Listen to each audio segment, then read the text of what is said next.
Welcome to the Linux Saloon, a place to discuss tech, open source, and where Linux is always on tap. Each show will have a talk about a Linux project, such as a Linux distribution, a desktop environment, or application. We also chat about the news or any variety of topics from the community. Anything that is Linux, tech, and open source related is on the table for discussion.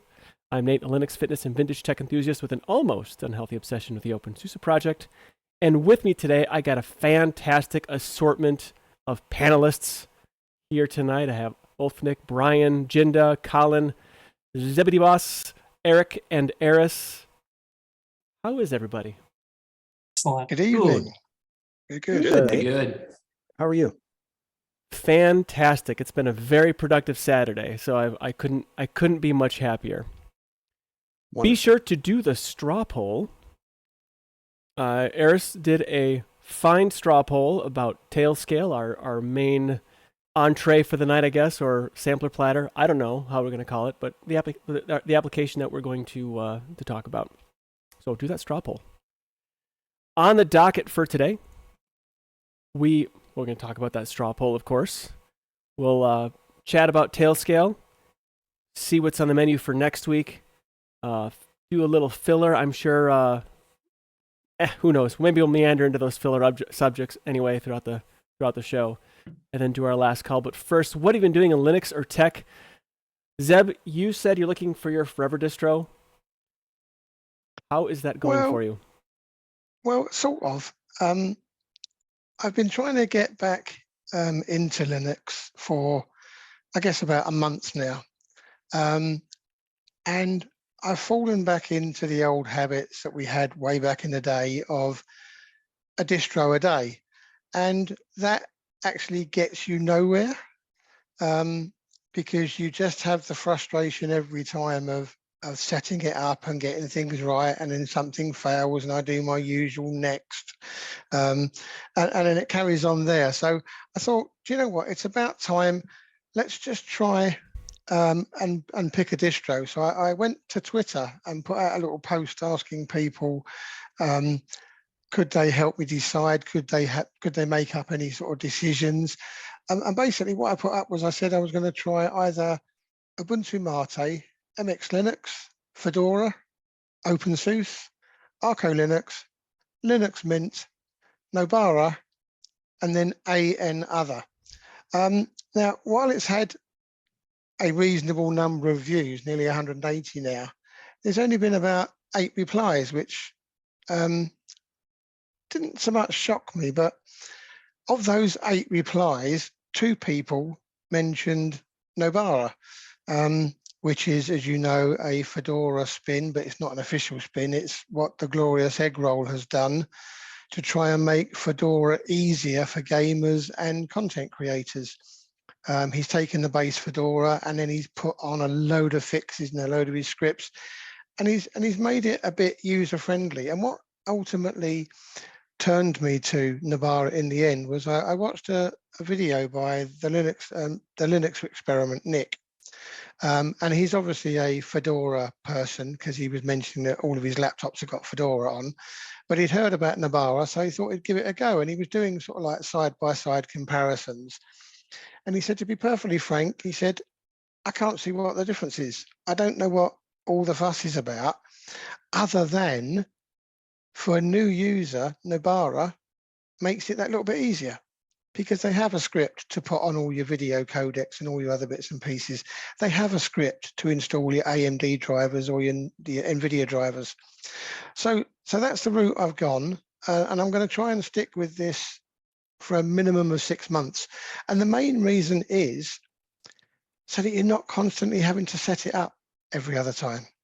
Just put a distro on your PC and try and use it, get used to it, live with it, learn its foibles, and hopefully have a better time working with Linux. And I say working with Linux now rather than playing, because I've done my years of distro hopping. So that's what I've been doing. I'm actually on Nobara Linux now. It took me probably about 20 minutes to install from scratch and get all of my bits and pieces that I wanted up and running. So Steam, Discord, Zoom, and a few other bits and pieces. And yeah, I've used it before, so let's see how we get on with it. Yeah, I agree. I think having a distribution that you can actually work on and work with and be productive, that's the sweet spot right there. I mean, distro hopping is fun, and I do like to do that, like to hop in a safe way, I guess. If that's a thing. But I think it's fun to see other, like, different expressions of what a Linux distribution should be by different people, and answering the different questions that individuals have for how tech should be. And that's enjoyable, but I think once you find something that really fits kind of in your world, I guess, that allows you to work most effectively, it's hard to really truly hop into that after that, I think. Well, that's where I'm I hoping think- I'll get to. Sorry, Colin, yeah. No, that's all right. I think this is a great topic, actually, because I've been running this through my head for the longest time. And I mean, I've been on Arch now, which is the one that Esnix does, and spun up my own ISO to make it easier to install with everything I want on it. But I think almost 2 years I've been on this, maybe coming up in September.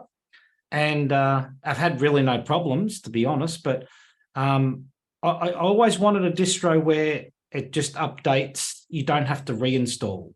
So it's forever updating. And this is where I was on the OpenSUSE trail as well, as you're well aware, Nate, because, I was looking at something that's Tumbleweed. Apparently, from the research that I did, they do a lot more testing than what Arch does. So even though it's a rolling distro, it's probably a bit more of a stable rolling distro from the research that I've done. I don't know how accurate that is, but I'm still looking at that. And I've always been a GNOME guy, and I've been looking at KDE. Don't know if I'm going to switch over, but just all these things run through your head. I want something that you can just run with and don't have to bother reinstalling from one major version to another, which I think is probably one of Linux's biggest downsides, to be honest. That's why I always run with a data drive rather than a full system and a home on the one disk, because it's easier to swap over if you come across problems. So that's my backup pretty much. It's a good topic, I must say. Yeah, from a stability standpoint, I mean, I've been running Tumbleweed now for on several machines, and just installed it on a new machine. And I don't really have problems with it, but maybe just the way I'm using it, I don't know. Also, I've been using it for so long, the issues that do arise, I already know what to do about them. So, and there's that. Tumbleweed has that snapshot approach, and where you can go and actually look at the quality of them and be selective. That's a very different approach for rolling than some others take. And so I can see how you'd be able to run a Tumbleweed system pretty safely for a good while.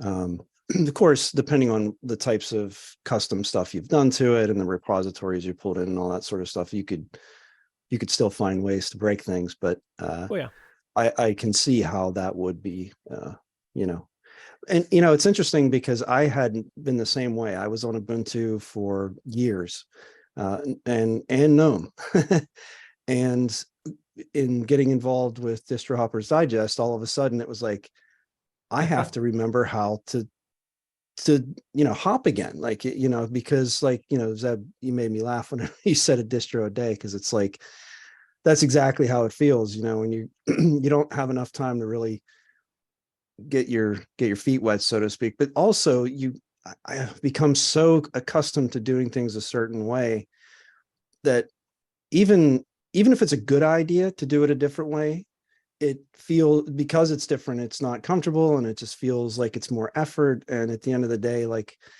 when I want to sit down anymore, like you said, you've kind of gone through, you put in your time doing that, but anymore, when I sit down, I just want to use a computer. It's much less about the fascination of playing around with things. It's much more just, it's I'm trying to think of the right word for it, but it's really more like an appliance, right?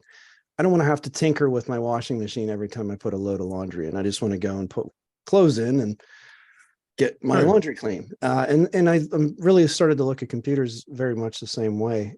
There are times where things will interest me, and I'll have the affinity towards like trying a new thing.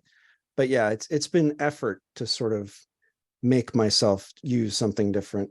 And I guess at the end, it's not a bad thing because it does kind of broaden my horizons, or however you want to say that. So, And going back to what Nate said, where he said he's been on, tumbleweed for forever. And so when problems do come up, he knows what they are. He understands how to get around them. He understands what to fix, what to go and look for.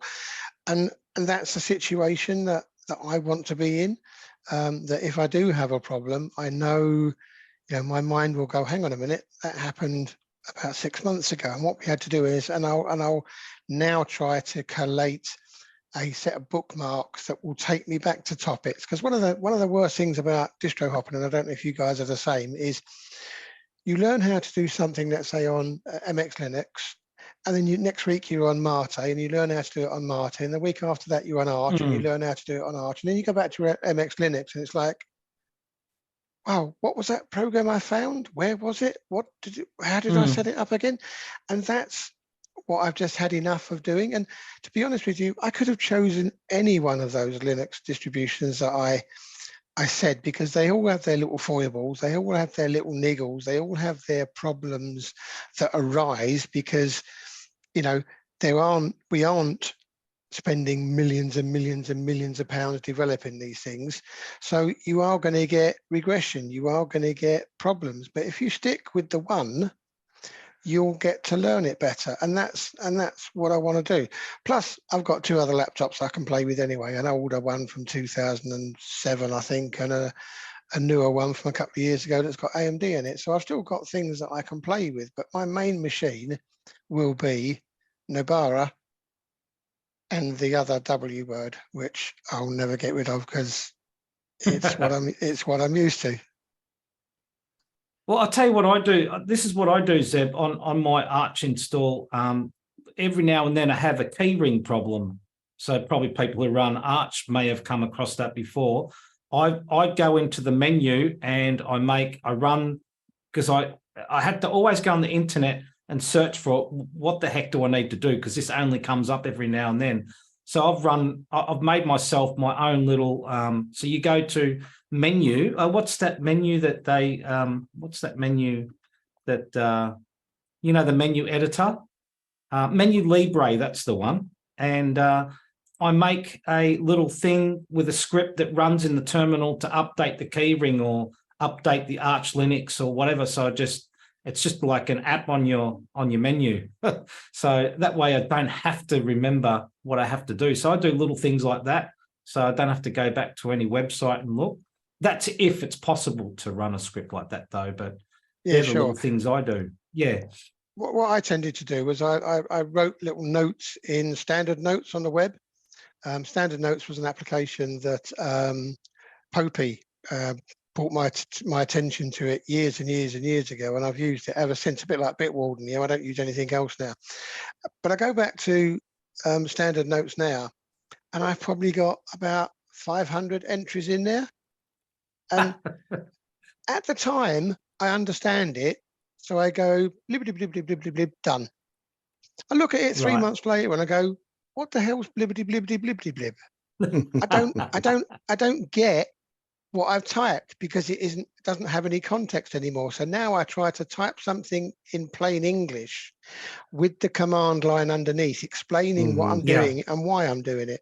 So I'm building up a bigger repository, but even that becomes really, really tedious. So I just want something now based upon Fedora. Glorious Egg Roll has a great Discord where you can get really good support. And yeah, we'll see how it goes. So watch this space. Yeah, cool. Excellent. Sounds good. Do be sure to keep us updated on that. I like to hear people's journey and what they settle into, what kind of what works best for them, because everyone's a little bit different, which is why we have so many distributions to choose from. So I like hearing that. Of course, I make no bones about what I like, but I don't push anybody else. I mean, I might a little bit. I might suggest it or hint it, but I'm never going to say like, "Oh, you must." Cool. Well, the other thing I wanted to bring up about rolling distro is how far do you need a rolling distro? I mean, if your device has got a kernel that's good enough for that device, will the kernel ever update to a point where it's going to have more things that your device can use? Or do you get to a point where that kernel is good enough for your device? Do you really need to, continue to update on a rolling release and update your kernel? They're the other questions I have, because security loopholes would be the only thing that you might need a new kernel for. Hardware enablement. True. If you got a new piece of hardware and plugged it in, I mean, the core system itself might not change, but what if you got a peripheral that needed something? I mean, but I mean, that's an approach that Linux Mint takes, right? I mean, they use a 5 kernel, 5.19 or something. And then they just have hardware enablement. Yeah, 5.15, right. I mean, so 5.15. And then they just have the hardware enablement component and security updates and stuff like that. But yeah, they do just fine with an older kernel. Now, of course, that's going to depend on your system. I'm sure with the right hardware that something like Mint just isn't going to work properly. But and that hence, Zeb using something like Nabarro, because they have the ability to get the latest stuff in there and make it easier to configure all the monitors and all that different stuff. So, but I agree with you that if you have a machine that's working fine today, theoretically, you really don't need, and outside of a security update, you don't need a newer kernel. There's always a possibility that it could run better, though. True. I've seen that. More updates, like you said. This Nabarro Linux, Zeb, is that rolling or is that long-term support?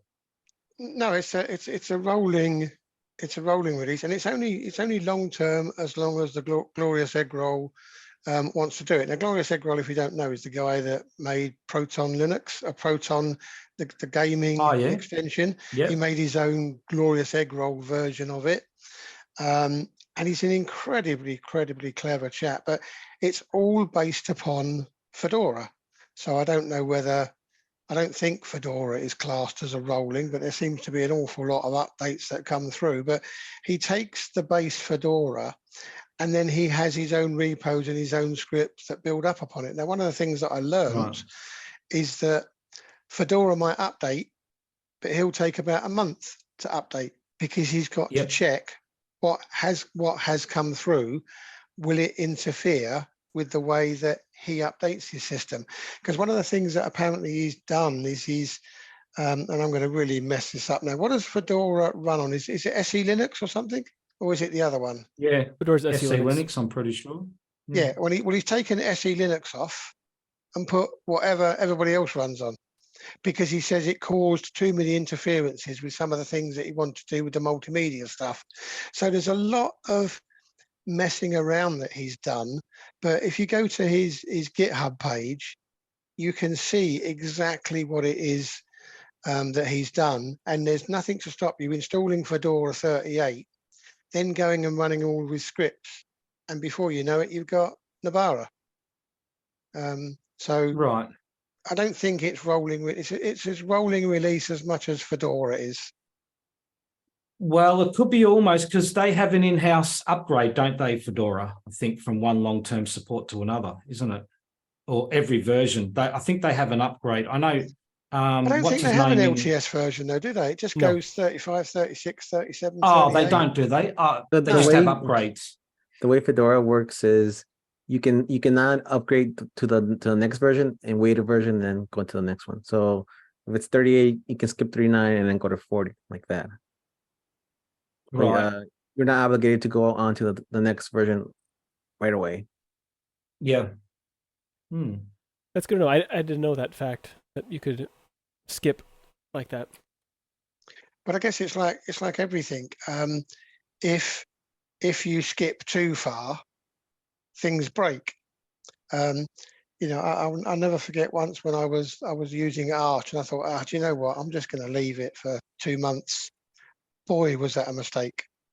Because sort of like 2,500 updates later, and one of the updates that came through before the one that should have done broke the one that should have come through, and it's just a logistical nightmare. So yes, you might be able to skip one version, but I certainly wouldn't want to skip anything more than that, unless you're really, really clever and know how to fix these things. And that's why I've gone with Nabara, because I was always a very good user.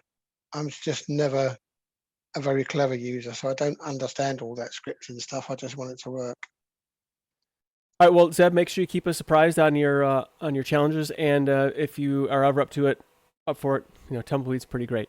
Not pushing, but you know, just pushing a little No, bit. I've used Tumbleweed before, and I actually lasted about 5 months on it, so I was impressed. Oh, okay. I don't know. I know if 5 months is long for a is long for a Zeb or not. For me, it was an eternity back then. Come on, I mean, I was distro hopping every week, when I with Biddle and that. All right. So somebody put in the show notes. Yeah. I don't know who. A quick. They said under quick. Feel free to hop in. Yeah, Ulfnick. that's All right. me. Yeah. Yeah, Go there for you go. Well, it's about AI, so you know who's doing it. Perfect. Yeah, so I'm still deep diving AI. I swear the rabbit hole never ends, but I just wanted to share a guide I put up on the forum today, which you guys might appreciate. I'll just post the link into YouTube now. There you go. So there's a Linux native GUI app named GPT4All, which is very easy to install and lets you self-host your own GPT chat with no GPU required. So this will run on anything and any processor. The only requirement is, depending on the model you pick, you might need up to 16 gigabytes of RAM, and the speed depends on how fast your CPU is. So the more cores you have, the better. The greater the megahertz per core, the better. But it'll run on anything you throw it at. It's pretty slow if you're running the bigger models like Hermes, which is one I recommend, but you can be waiting for maybe 30 to 60 seconds for a response. But there are smaller models that will give you immediate response.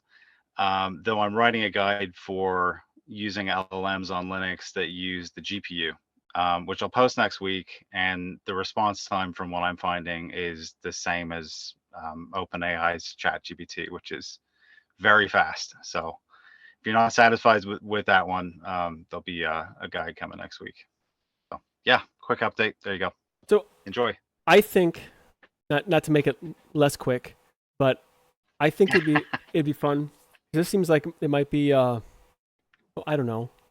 So does this also require NVIDIA, or did this maybe require like not? Oh no, yeah, no GPU required for this. Okay. It uses GGML quantized models, and those are designed to run on a CPU. You can also run GGMLs on GPUs, but the GPT4All software is not designed to allow you to do either one. You need sort of a more fleshed out piece of software to do that. So yeah, this is just for CPU only, running GGML models, and they've been curated by the creators of GPT4All. So they've picked out the ones that work best with their software, and I think it comes from their repos too. So yeah, just one click download, and then it's on your computer, and then you're running it locally, strictly on your CPU. Well, that's pretty fantastic. I think that's worth giving a shot. I mean, just to try it. Yeah. Then I could run anything that I have really.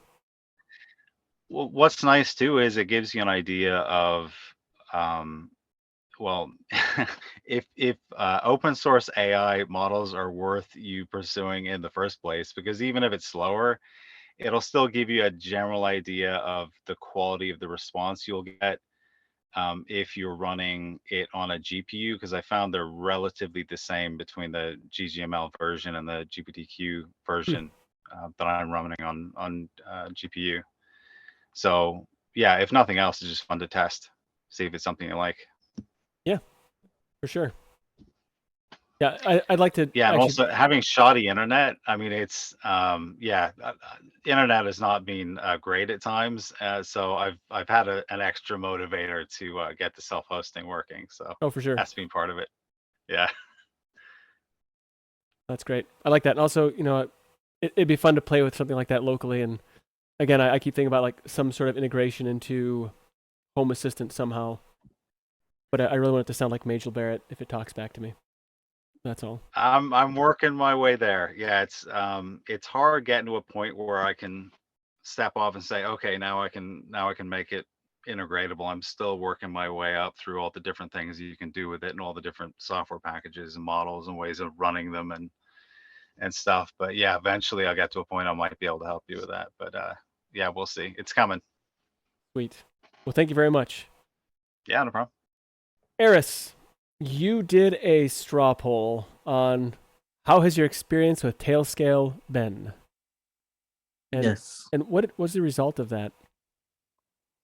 Let me refresh one last time.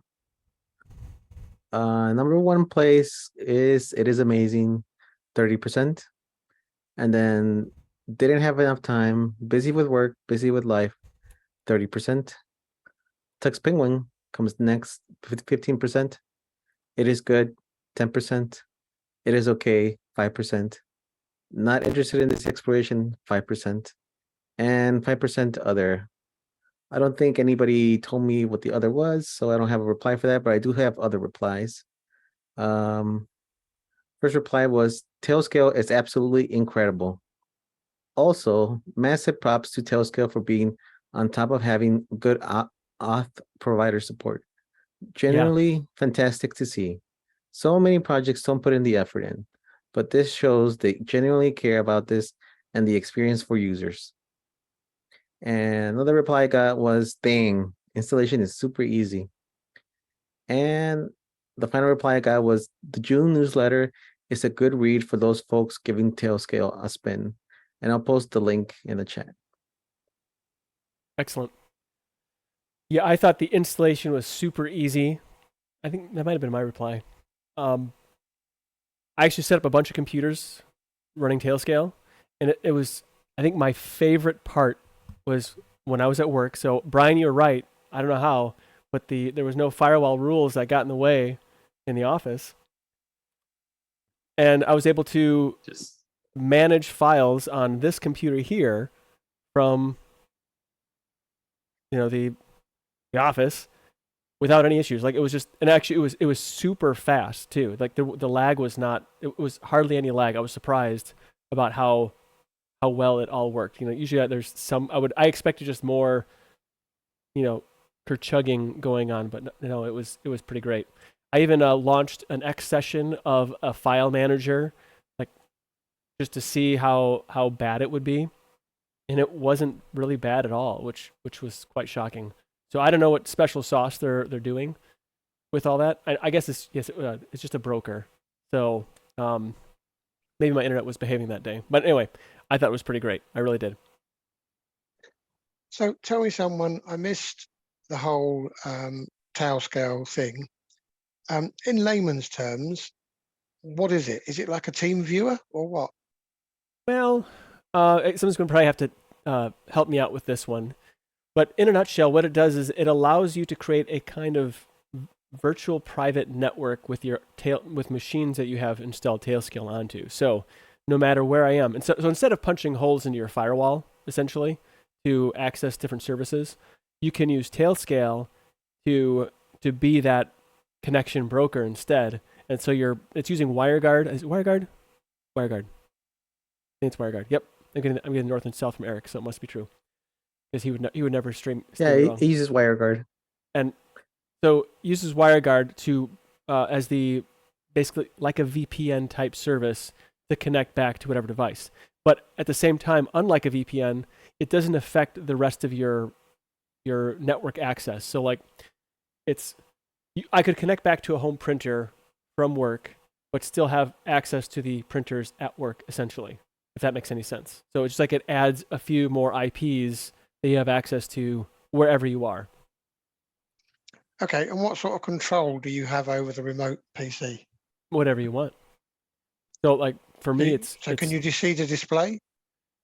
well, if you put a some sort of a display service, so like sort This of only VNC gives you the connection pretty much, Yeah. and then you can add other layers to it, like with like you said, TeamViewer or something else. Yeah, it's really just giving you the connectivity. So what I do, Zeb, is I have you run it as a client, and I have it running on my desktop, and then I have it running on my laptop. When I go away from home and I'm on a different network, Tailscale is able to negotiate a connection between those two systems, between my laptop that I have with me and the desktop that's at home. It's called zero config because I don't have to do anything to make that happen.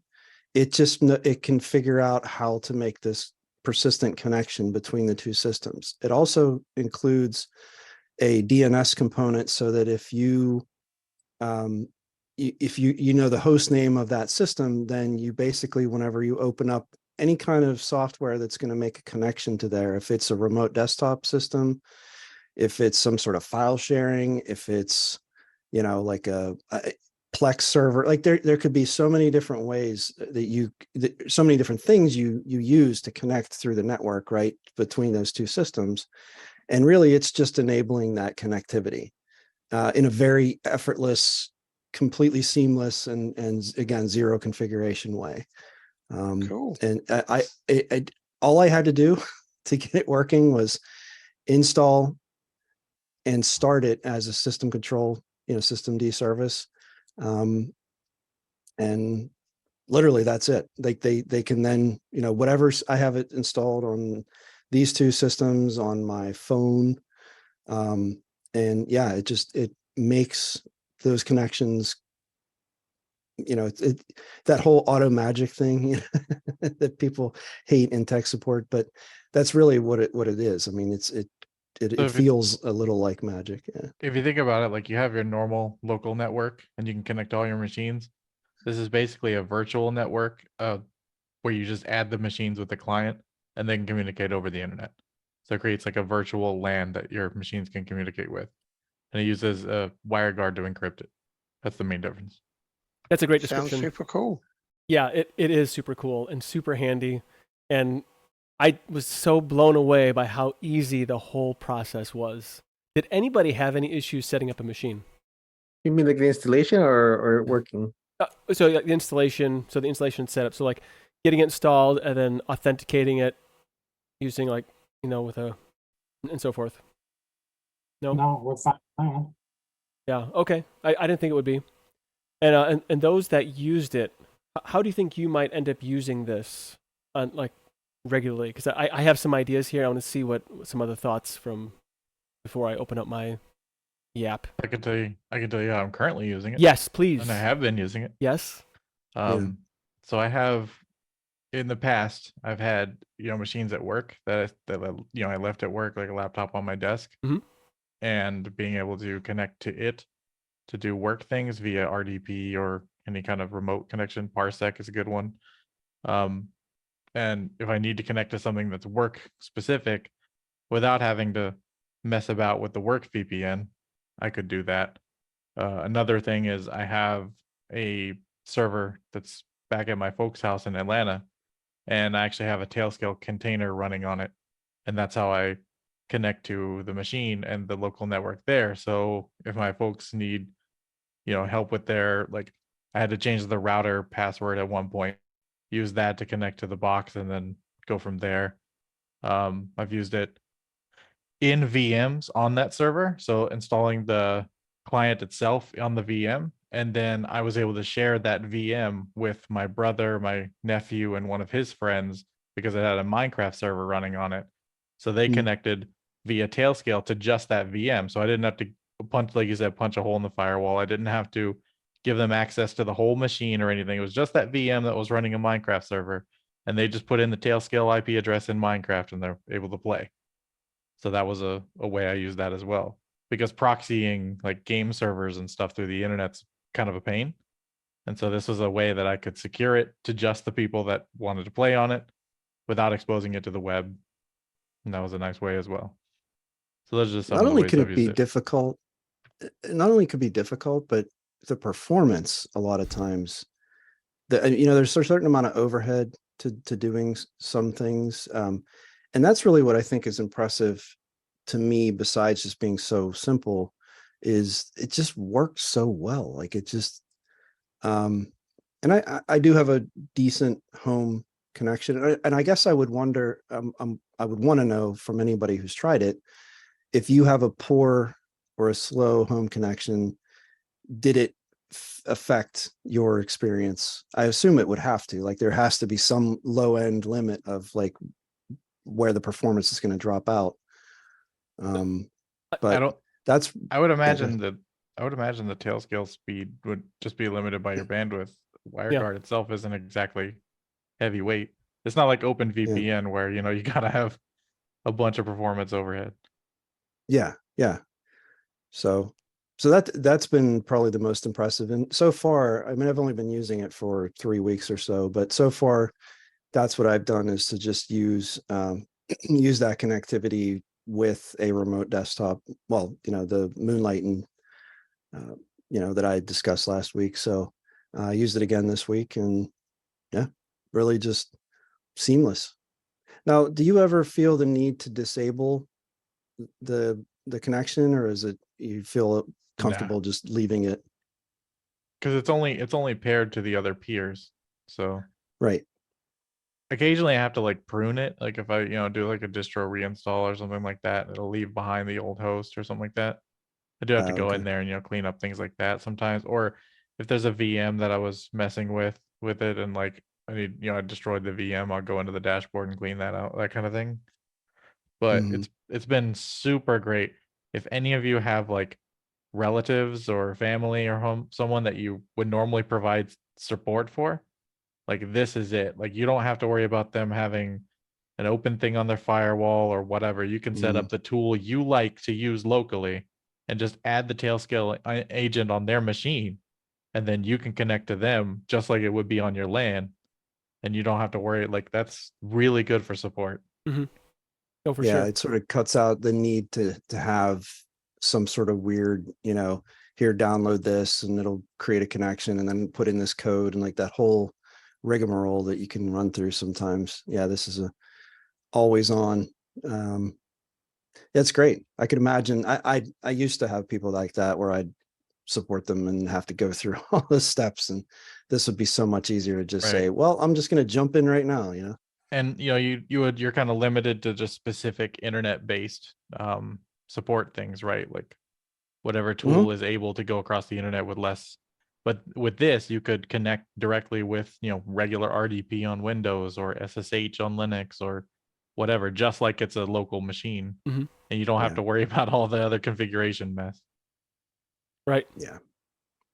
I'm thinking about like there are some people who I do help with computery stuff, sometimes their network, and it might almost be worth just to like get like a little small PC, like a small form factor, single board, whatever thing, and just have it like connected to their router or whatever, so you can just connect into that and then go into their router. You just add their machines to. Oh, too, yeah, could do that as well. And you could specify one of the machines as a subnet router, and that gives you access to the actual network through the Tailscale node. So, is that the endpoint component? No, it's subnet router. It's a different thing. Subnet router. Okay. So the endpoint thing is basically adding yourself as another relay for other people, kind of thing. So like another broker, as it were, just to just to give like kind of expand us. Think of it as like a crowdsourced CDN kind of thing. And Gotcha. But the subnet router is basically a traditional VPN into the network through the Tailscale agent, rather than having to set up a WireGuard server and all of that. Gotcha. And that's what you were talking about with being able to then connect to a local printer or something. Right. Like that's what I do for my dad. So I have one of the Tailscale nodes at their house running as a subnet router. So when he goes, when he connects to opens up his laptop wherever he's at, it connects to that subnet router. He can see his printer just like it's a normal printer, so he can print wherever he is. And old folks love printers, so they do. Well, the problem with printers is anything you ask a printer to do is just a suggestion. Right. So, It's yeah. It's like a small child. You ask it. You have to ask it like 3 times before it'll do what you actually said to do. Yeah. yeah, I would say of all the tech help things that I come across, it seems like printers or issues with printers is up there. I was just gonna say I gave up. I barely ever print things, but she does for work a lot because she does graphic design and has to show Mhm. something that she has a lot of problems with. If you may not have thought of this, but color is different, obviously, on different devices. Mhm. And so she'll say, you know, did you see that? And they'll say, well, I don't like the color. It's not what we talked about. And she's like, well, it is. It's exactly the right color. So sometimes she'll have to print so that she can take a proof. Anyway, So she the probably few times a year, go ahead. so she probably messes a lot with the Pantones, making sure the Pantones are the right. Does. Yep. And so Oh, yeah. that's a She huge. does, everything's Yep. everything's CMYK. Mhm. So she doesn't even do RGB stuff. Anyway, and then vector and CMYK. But so I only print a few times a year, maybe. And so when it doesn't work inevitably, because we have an ancient printer that she refuses to get rid of because she likes it, I'm like, fine, I'm not messing with it. You can figure it out. And she does. So she's my tech support for the printer. I love it. That's great. Yeah. Well, she should be on Linux Saloon then too. She can talk about printers. Fiddly printers. She knows how to.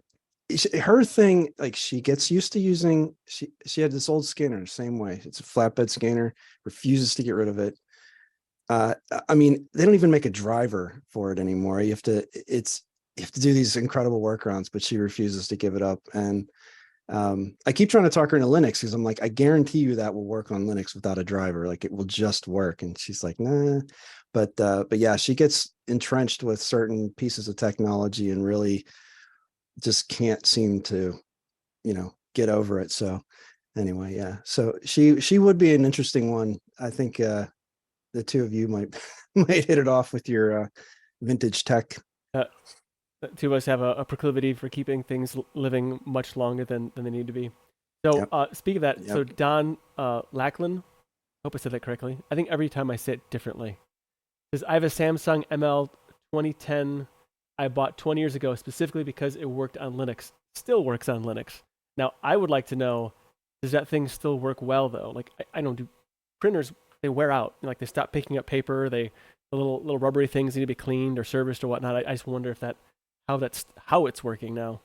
So some way that I'm thinking of using Tailscale is I think I'm going to put it on all my kids' computers because sometimes I'm away from home and they want to play Minecraft. So would that be a good, like, will it work well?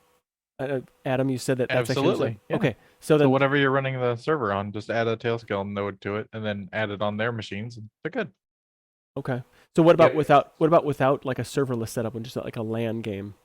Yeah, because it's all in the same. They can also see because the interfaces are all connected together. Okay. So you can see the other machines as like host names and IP addresses. Okay. Should work. That's fantastic. I really want to try that now. Like just because I don't like yeah. functionally they act like LAN devices. No, that'll be neat. I want to try that out, especially since next time I have to travel and I have to be away from the kids. It might be fun to do a remote game like that in the evening or whatever. I didn't get time to try this out, but just curious, how did you guys install this? Which way? What method? It's terminal for me. It was real quick. If you go to like The curl? It's in the Pacman Arch repos. It's in a couple repos, but you can go to like Tailscale itself and they'll give you instructions. Yeah, there's a So I curl just did it through command here. Yeah, I just did it through the not the AUR, the normal Pac Arch repo.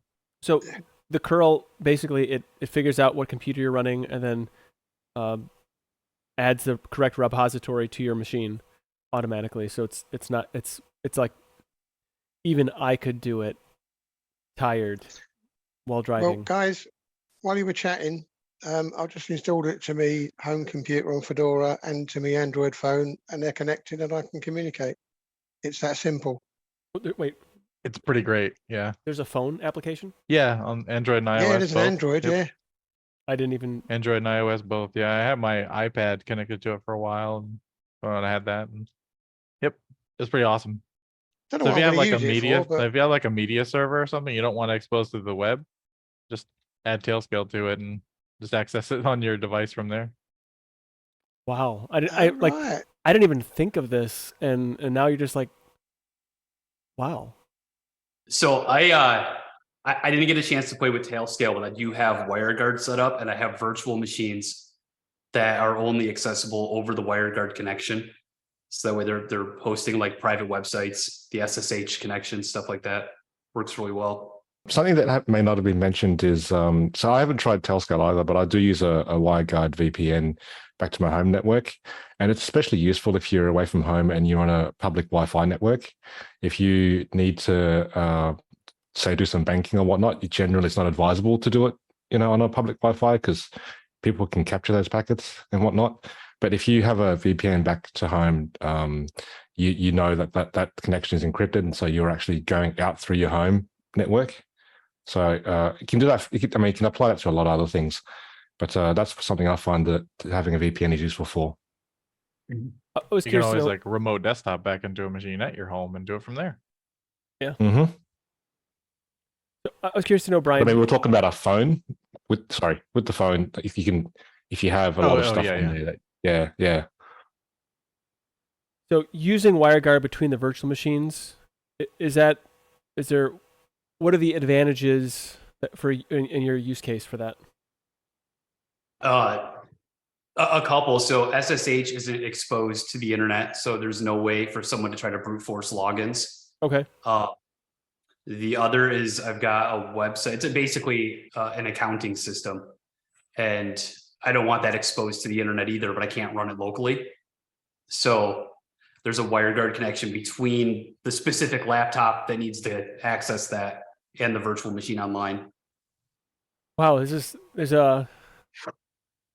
does seem to harden your systems then, because you could potentially then have nothing exposed on outward facing then from your whatever systems you're managing.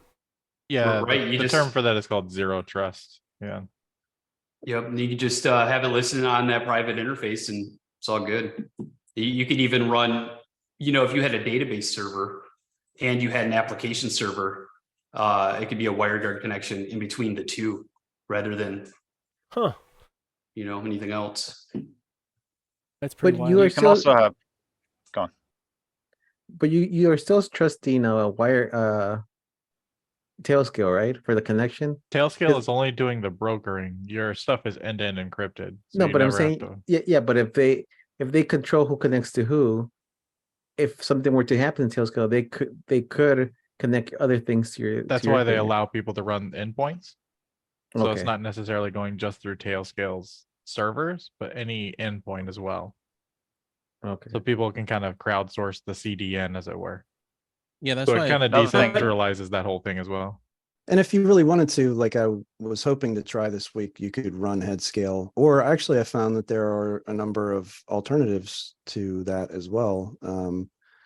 Netbird, Netmaker, there just seemed like a handful of others, and they're all using, older solutions are using OpenVPN, but all of the newer ones are using WireGuard. And so anyway, yeah, I mean, there are alternatives, but they essentially give you the same outcome, which is, you don't have to open ports and forward ports and like all that stuff that you normally would have to. So it's one of those transformative things where it's sort of like I have been operating. How did I exist without this? Yeah. It's like I've been dealing with being remote. Like I think back to all the time I was traveling, and I know it predates this technology, but I could imagine like how useful this would be for me to be, who knows where in the country, and to have access to all of my stuff like that. That was a very difficult proposition. Just again, the technology made a big difference, but to have this, it really does sort of, you open, like Nate's going through right now, you just start thinking like, well, I could just do that now or do this. And yeah. Here's the tricky part though with all that is, yes, you can SSH into your box and have these endpoints. The tricky thing is when it comes to remote, at least, because that was where I was kind of seeing the best use case for me, was like remoting in, was depends on your distro, because your distro well, you can still access it, but if you're using what type of VNC or what type of RDP solution, there's nuance in whether you can access it if the screen is locked or not, or whether you're doing a headless or you're doing a 1-for-1 representation of what you were doing in front of your computer. So once you go down But that that's not rabbit hole, Tailscale, is it? no, it's That how has, what you that what has you nothing to do with what, yeah, no, Tailscale. what you pair it with the remote piece is like what Tailscale plus SSH, like a dream, 100%. Tailscale with Right. X11 VNC versus Tiger VNC versus XRDP. Yeah. All those things depend on like what kind of solution you're going to pair it with. So Tailscale is awesome. It can be tricky depending on what you pair it with. So your mileage may vary on what you're pairing it Gotcha. with. That's a whole topic too. I can't believe that RDP and VNC and all that stuff still feels so hokey sometimes.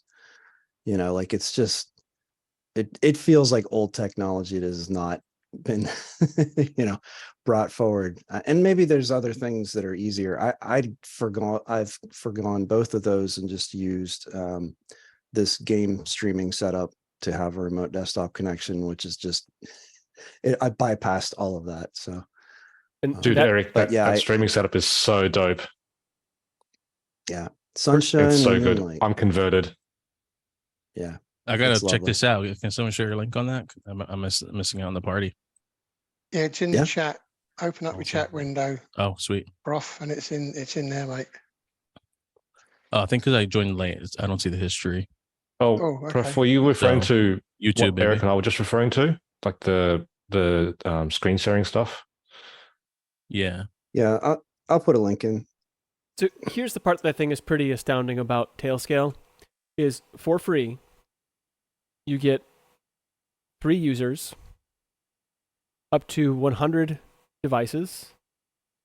Of course, the peer-to-peer connections, and the rest of the stuff is whatever. But 100 devices, I mean, that's a lot of devices to That's have. insane. Yeah. Yeah, And they moved it up. It used to be 25. They've Yeah. 2 months ago, they moved it up to 100. Like 25 is a lot. 100 is Exactly. a lot. A little more gravel in there. I'm looking at the site about some stuff. They have this idea of Tailscale funnel, which is the ability to expose something on your Tailscale network to the outside. So like even if people don't have it. So think of it as kind of like how Cloudflare tunnels work, if you're familiar with that. I'm not. Where the Tailscale node itself does all of like the Tailscale node connects to Tailscale, and then they proxy the connection through Tailscale to your node. So again, you don't have to open up your firewall, but you can then host like publicly available sites on like domain names or like file servers or web servers or something like that.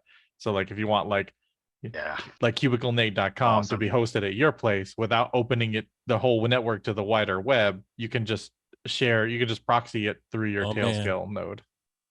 Yeah, that's what I was going to bring up. You can really cut back on your hosting fees if you don't mind self-hosting. And then you can share it through the cloud through WireGuard, or I guess in this case, you could do it through Tailscale.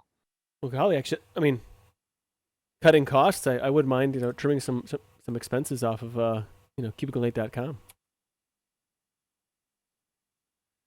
And have all that nice Internet's downtime got to for be when good, though. Yeah, it's not. Yeah, I think I'll try this just to see. Yeah, that could be really useful. Even if I'm just doing it for testing, where I can have local development and then a demo site, yeah. And then funnel it through. Yeah. Yeah, really rapid prototyping is another really attractive part of it. And for me, it's like if I want to share some AI stuff, it's like, okay, cool. Now I need a server which has a GPU, and that racks up pretty quick. But if I can host it, where I'm at, then no cost. Yeah, I could see that. Absolutely. Yeah, it's pretty rad or groovy or whatever other term that Adam likes to use. It sure is whatever swell. The kids are saying. Swell. That's what the kids are saying There these it days, is. right? Swell. Swell. Yeah. Fam. Fam. Only if you have a 3 in front of your age. As That's Adam right. said last week.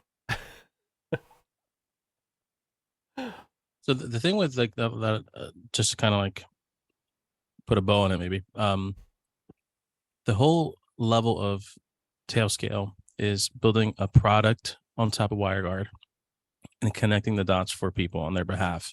Mhm. If open source projects just went the extra mile and did that for their projects, they could really have a good shot at monetizing, because Tailscale has actually received another round of funding. They're not going away anytime soon. And they're just building on top of open source technology. So I know the developers are passionate about developing, but if they go just the extra mile on the UX side and make it convenient, like just as convenient as Tailscale has made it for us, they can have a shot at funding and business models that are just at their reach. It's just that last 10% that they can do. They can fund their projects. It's just easier said than done. But this is a classic example of what can be done when you have a little bit of when you connect the dots and make it convenient. The Right. huge value add is not so much that it's WireGuard. The value add is that it's convenient to set up and authentication too. Yeah, WireGuard is a little bit of a pain to set up. So Exactly. Tailscale I can see is super handy. Yeah, I think So it's also possible. So there's the exit node. So they used to have an endpoint. I can't find that on their documentation anymore. So maybe that's not a thing anymore. Maybe that cut into money. But they have an exit node option. So if you wanted to have a node that routes all of your non-Tailscale traffic, then you can have it routed through this exit node. So think of like kind of like how a consumer VPN works, like a NordVPN or whatever. Like all your traffic goes to their server and out. So this would be, you would have like say a desktop at home with Tailscale on it, and then you're out like Vince, out at a place and you need to do banking or something. With that as an exit node on your Tailscale network, it would route all of your like your laptop would be set up to route all traffic through that desktop at home and then out to the internet, rather than, so it kind of works like a normal VPN, but you don't even have to expose the whole network. It's just that this one machine routes all of your non-Tailscale network in traffic out. So you can always have that like option. Right. So you could, if you had like a Linode or something like that, you could have the exit node on that and just basically have your own, consumer VPN, so to speak. So we talk about important open source projects and sort of transformative best solution, like there is no better option. And it sounds like WireGuard is quickly becoming one of those sort of crucial best in class. Yeah. I mean, it is so much better than its predecessors in so many ways, It is a little more to set up, but I wouldn't say it's any harder to set up than, OpenVPN or. You're exactly right. Yeah. So. Yeah. Anyway, I love seeing those success stories where, something becomes so transformative and leapfrogs the old stuff. Powerful. Yeah. So I was going to ask before, Tailscale. I think Prophetic touched on it a little bit, because I was going to say, if you've got Tailscale on one computer and on another, is there any GUI things you can do? Or because I think he touched on RDP, which is remote desktop, right? Yeah. So are there, you can do GUI things, or you can only do terminal things pretty much? I guess it depends on like what your use case is, but for XRDP, so a lot of us might use Remina for their, access. Instead of putting 192 dot whatever it is, I'm just replacing the IP of the client of the endpoint of the Tailscale's IP. Or the name. Yes. Or the name. Yeah. So that is as just kind of replacing it, swapping it out. What I've done at our church is you could do X forwarding, so SSH, but instead of doing SSH, you put like a capital X in front of it before you connect to it, or whatever the placement is. And I could run Firefox remotely, and then it pulls up that machine's Firefox. So it's like whatever you can do in a terminal or whatever you can do with a GUI app, if you can configure the IP of that app, you have a good chance of just doing it with Tailscale for that endpoint. Did that answer your question? Yeah, pretty much. Yep. It's just a swap out, which is really cool. Well, think of it this way: anything you can do over your LAN between two computers, you can do over Tailscale. You can do it better. Yeah. I have it on my So, I mean, Steam if Deck. you're- It's awesome. You have it on your Steam Deck. Yep. Did you have to turn off the immutable thing to activate it? No. Really? What's Tailscale like with analog sticks?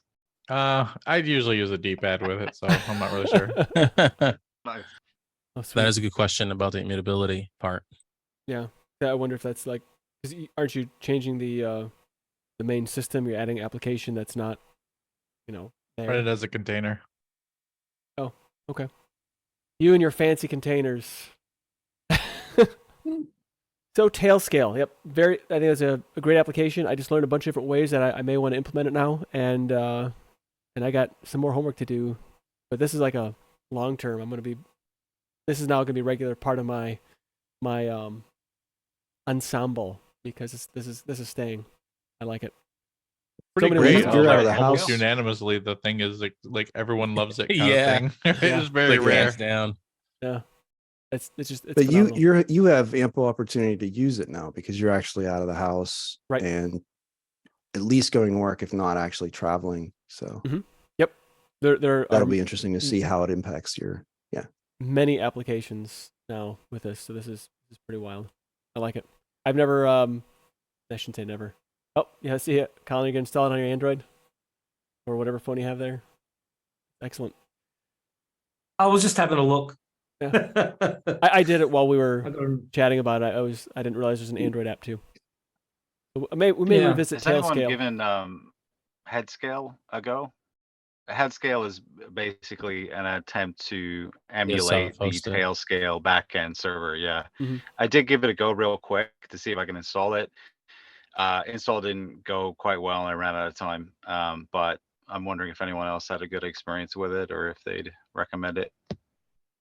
I did the same thing. I kind of got into the documentation, started reading, and got sort of sidetracked, so I didn't quite get to it. But I do.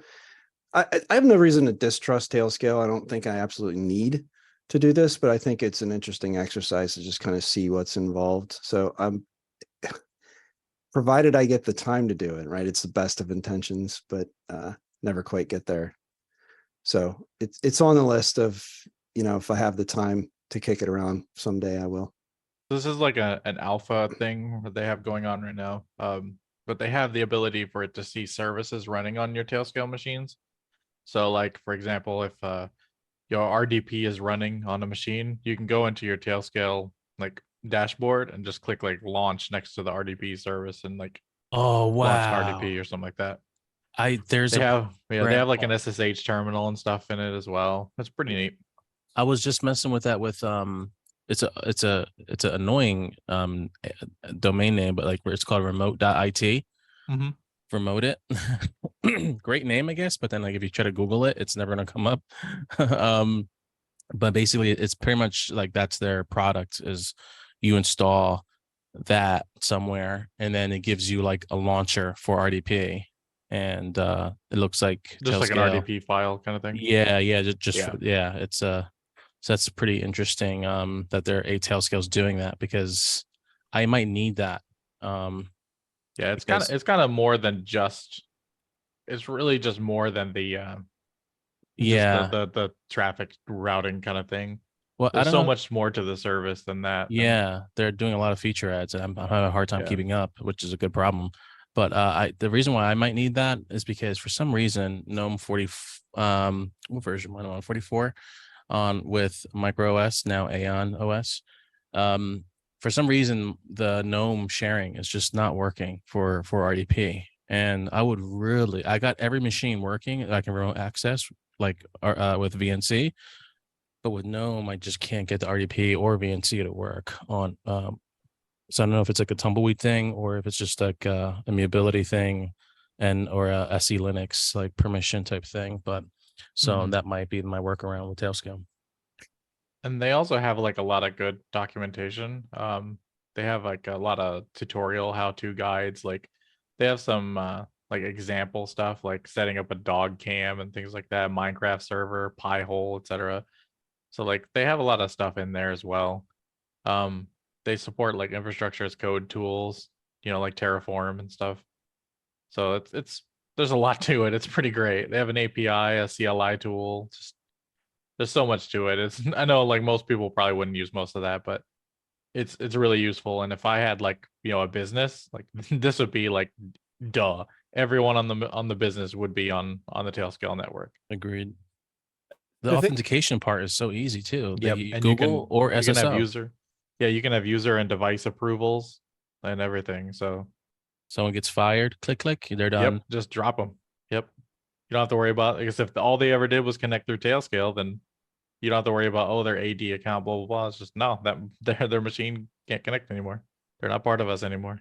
If someone's beating me at the video game, I just click, click, and they're done. Exactly. I win then. Like I said, it's zero trust is the name of the game. Yeah, this is like pretty wild how it really makes a lot of this stuff a lot easier to manage. A lot of these network the machines a lot easier to manage. I didn't even look in the dashboard to see the different things you could do with that. So that's I have to really dig into that more. And we can do this with anything in open source if we just go a little farther. Oh yeah, man, this might be the right tooling.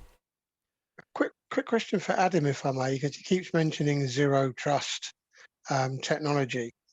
The company I used to work for thought that they had zero trust technology set up, but also all it basically meant was as long as I had a username and password to our server and I had a Microsoft Authenticator, I could log on to any machine and get access to the company servers.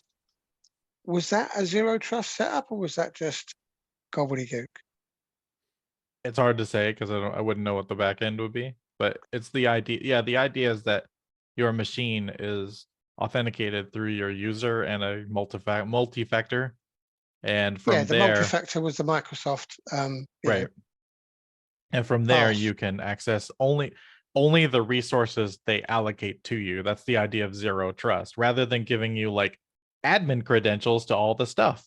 You have access to the specific resources you need rather than just anything, right?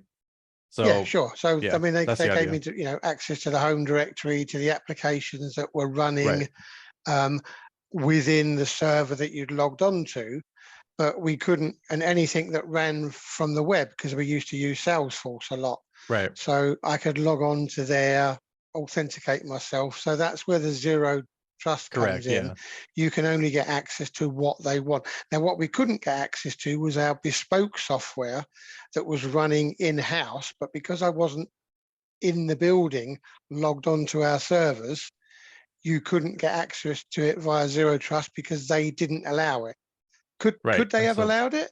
So they possibly, depending on what the tool was. So in an example with Tailscale, you could connect to that from the outside. You'd probably want some kind of like a Zscaler proxy or something like that as well. It was Zscaler, yeah. Yeah. And so like with that, like you could use that as a sort of VPN into it. But you generally want to combine those two. Zscaler stuff is a little different than Tailscale, but yeah, the idea behind the zero trust concept is that you only give access to what they need. So in the sense of Tailscale, you're only giving that machine access to those specific nodes that are also on that network that you're allowing. Much in the same way with the subnet router, if you were to have like say a subnet of servers, like all on like a VLAN, subnetted off, you could have the subnet router give people access to just that subnet of servers without giving them access to the wider network as a whole. So it's like trying to reduce the attack footprint, the potential damage footprint. Sure. Cool. Thank you. So the one thing I wasn't able to do was be able to ping a machine in the terminal, like with the host name. I don't know. Is it probably just use IP, or is there a way to like add some sort of DNS functionality to it? They have a magic DNS thing built in. Yeah. Yeah, You I had a should problem just because give it the name that whatever it's called in Tailscale. Uh-huh. That's the name you should call it. You should ping. I see you have to actually enable magic DNS though for. I might have already done that a long time ago. Okay. Sorry. Well, I'll have to play around with that some more. I didn't even. I was so excited about the easy things that I didn't even dig into it. There's so many layers to this of what you can do. Sure beats another distro. Yeah, you know I was thinking. I think there could be like a part 2 to Tailscale, like the different, like what you can do, building a virtual LAN type activity. I don't have it quite fleshed out yet, but Or maybe like a long-term follow-up to see what people did with it. Yeah. Oh yeah, that'd be fun too. Yeah. Yeah. We could do that. I like it. Eris, remind me about that. Maybe like end of year, what you did with Tailscale. Ooh, maybe for the Christmas edition. There we go. The line of talking about Christmas already. No, I won't go down that bunny trail. All right, so next week is an open mic night.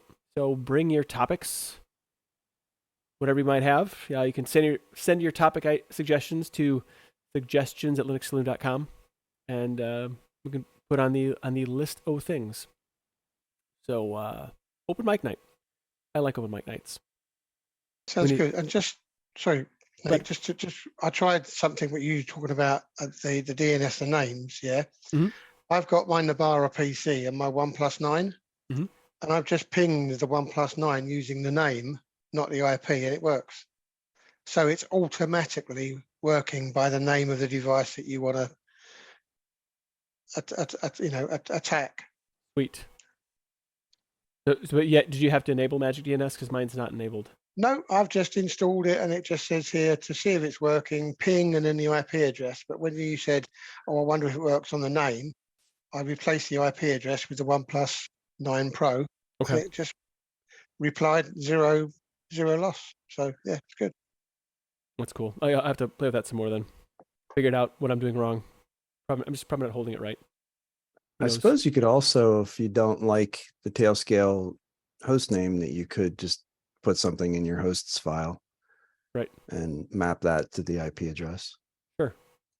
All right. So also for a little housekeeping, if you have any ideas for discussions or distro suggestions, application suggestions, maybe some other crazy idea or a poll, you can always send those to suggestions at linuxsaloon.com as well. I had a topic I wanted to bring up. This is not news, it's just a discussion idea. So the greatest part about Linux Saloon is I get to learn something, and if I can poke a bunch of bigger brains than myself, then I like to do that. So I want to virtualize Windows on Linux. What is the best way to do that? So there's VirtualBox, and of course like Virt Manager, which is KVM, QEMU underneath that. And there's also VMware if you want to spend that kind of money on a license. So what would you say would be the best, most efficient way, get the least amount of like overhead for virtualizing a Windows environment on a Linux machine? I'm gonna rustle some jimmies here, but I'm gonna tell you VirtualBox is absolute garbage, and everyone should stop using it. Okay. Yeah. So VirtualBox is number 3 on that list. I love my VirtualBox. Yeah. I think I've been using QuickEmu lately. Okay. Just because it makes it like trivial to set up Windows, Mac, and just about any Linux distro. I mean, it's just you could use Virtman to do the same thing, but basically it's nice because it just it's scripted. It's just easy. And I have a Windows 11 host running, and it's fine. What's the best? What's the best to get your virtual pass-through so that KVM. your virtual box can use let's say my 4070 on my main machine, and not have to use the drivers that come with the virtual box type scenario? So Zeb, I have done this before, so I will let you know. Using Virt Manager, which is runs on KVM, that is probably the easiest way to get it going, especially when it comes to NVIDIA, because NVIDIA does some really weird stuff on the Windows side when it comes to visual virtualization. And so being able to go into the XML file and actually drill down and make those changes, Virt Manager with KVM. I know Virt Manager is deprecated for Cockpit. I'm not going to fight that fight, but Virt Manager with KVM is the way to do that. You'll want 2 GPUs. So if you have like an integrated one to pass to Linux and then the dedicated one to pass to Windows, that'd be ideal. You'll have to set up IOMMU groups and all this other stuff. But VMware, I know they can do it, but I wouldn't really do that. I wouldn't deal with that. Just KVM and Virt Manager is the easiest. All the guides are going to tell you to do that. So VirtualBox is still garbage. Right. Hey, there you go, Nate. So since I only have one integrated GPU, how hard will my performance take a hit? I'm not going to do gaming with it. Just I mean, if like passing through a GPU or just using, just because you can using use the virtualized GPU and it won't really be that bad. Yeah. What I'm he's saying is using like just passing in your dedicated GPU to like play games and stuff on Right. Windows, but still be in Linux. I will not be playing games. I just want to be able to have a nice, crisp as crisp as Windows can be, interface, like Windows environment that I can do Windowsy things, basically. There is a Spice agent. Okay. Which allows some hardware, some USB stuff, and some. Anyway, you don't have to use the Spice agent to run the virtual machine, but I do. It's all explained on it. Again, I'm using Quick Emu because it's just easy. Not that VirtMan is hard. This just kind of is a kickstart. You know, it's kind of gets it started. Awesome. Yeah. So if you just sort of follow along the instructions, but yeah, I'm using Spice.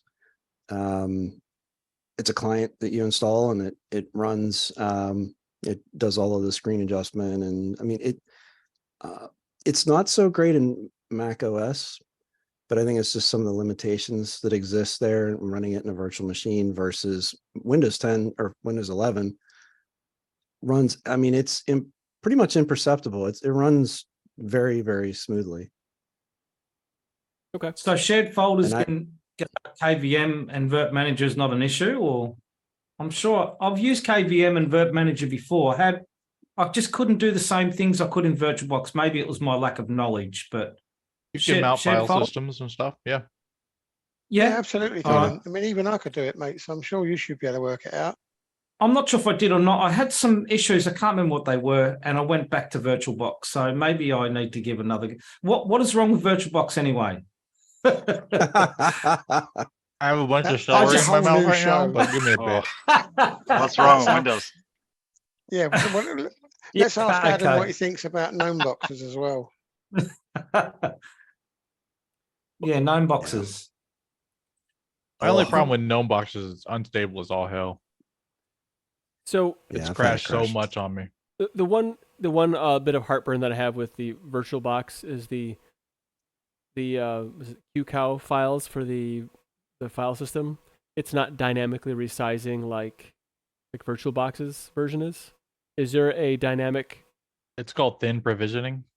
That's Okay. the term for it. Okay. So if you create the disk as a thin provision disk, it'll do that. Really? Yeah. Well, I must just be doing everything wrong because I primarily use Virt Manager because it seems to be quicker. But there's some niceties. Like I tried running Windows in the past on it, and I didn't have a good experience. Maybe I was just doing it wrong. I don't know.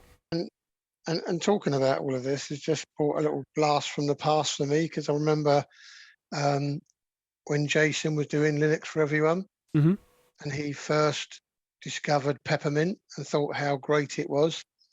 And we had a little competition who could get the most virtual machines running on a Peppermint machine. And I actually sent him a screenshot of 16 virtual machines all running at the same time, all running perfectly adequately. And I was using Virt Manager at the time, and it was just like mind-blowing. The silly things that you can do if you put your mind to it. There's also different devices that you could change, like video, for example. Sometimes QXL will work better. Sometimes Verts.io. You can mess with that. You can also make sure you're giving it enough memory.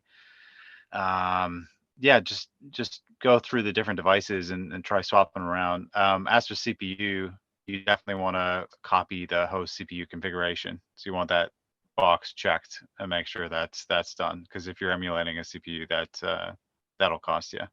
Right. Yeah. So Also, KVM has a memory ballooning feature, and Windows has a driver. You can get a Windows driver for it. And that allows you to set a minimum and a maximum amount of memory. So instead of giving it like 8 gig and it just takes up 8 gig, you give it a max of 8 gig and a minimum of say 4, and it'll just dynamically go up and down between 4 and 8. So if you have a That's limited handy. memory scenario, you don't have to worry about that. That's really handy. That's good to know. And I know KVM and VirtManage, well, KVM is built into the kernel, right? So it probably gives better performance than VirtualBox, yeah? That's my understanding. Yeah. I'm going to have to try it again now. You've got me inspired to go back to VirtManager. It's probably a good time because I cannot find the disk that I had about 20 virtual machines on because I don't know if I've lost those disks or I've just packed them away and I've got no idea where they are. So I bought that. That's why I bought some disks from the shop and these little caddies for the NVMe disks. I'm going to try and do external things instead of having a built-in data drive in the computer. I'm going to try and go external instead and have a couple of drives for messing around with distros, or at least one that I can just Serious play word of around with. warning with those little NVMe cases, yeah? Yeah. Heat. They get stupidly hot. And my brother-in-law burnt out an SSD within about 3 months of using one of those cases. So be very, very careful with the heat. Okay. Unless it's I'll got some check that sort of out. massive heat sink inside them. There's no airflow in them. It's just you and the NVMe drive stuck in that plastic case. So No, be you're very, right. very There's careful. no, If you have any there's young no children, just distration. make them hold it. But look, at the moment, it's a good time to try it because it's absolutely freezing here. And this thing's like a block of ice right now. So I could probably use a bit of warming up. So, yeah, in the summertime, it's probably not ideal. But Hang I'm on. going to try that. Let's get this clarified. Absolutely freezing. What temperature have you got? It was 1 degree this morning. 1 degree. Okay, that's nippy. Yeah. It's not absolutely freezing. It's nippy. Celsius. It's freezing for me. Sorry, Zeb. Anything below 5 is probably freezing for me. I see Nate smirking. Yeah. Having spent a winter in the Midwest, yeah, it's that's pretty tame. Yeah, Midwest gets a little cold. Yeah, let me see what it comes to in the centigrade. Celsius. What is the actual proper? I don't know. Oh, 1 degree, double that. So you're talking 32. So yeah, so like Fahrenheit. Then it'd be like -10 on the 32, regular 30. here in Celsius, or several days of. I remember there was one winter. This is like I think 2018. I want to say. It was 2018. It was February. It got so cold that the old windows in my house, I had like almost an 3/4 of an inch of ice forming on the inside. It was just so cold. Yeah, I was down crazy. in Georgia at the time this past winter, and a friend of mine here sent me a picture of like ice forming on the hinges on the inside of his door. It was -50 Fahrenheit, so that's -45.5 Celsius. Wow. Yeah. No thanks. That's absolutely freezing. It is. And then like when you go outside, like your nose freezes. You take one like yeah, you get your nose hairs frozen. Yes. Yeah. Yeah, but sometimes though, the problem is getting outside in the first place. You've also got 20-foot snow outside your front door. Oh. I remember a friend of ours, where if they knew they were going to get heavy snow, they used to have to bring a snow blower inside the passageway, so that when they, and all their front doors, they open inwards because of the snow side of it.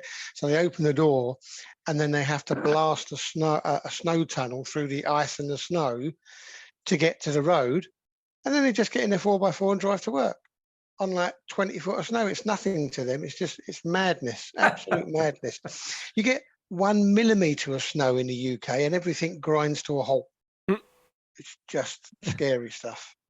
I have a cousin who works in Alaska. Like, I don't know exactly what he does, but he sends pictures like these like snow crawlers that he's in. They're like giant 4-treaded machines. Like you couldn't drive them down a normal road, and like it's all just ice all the time.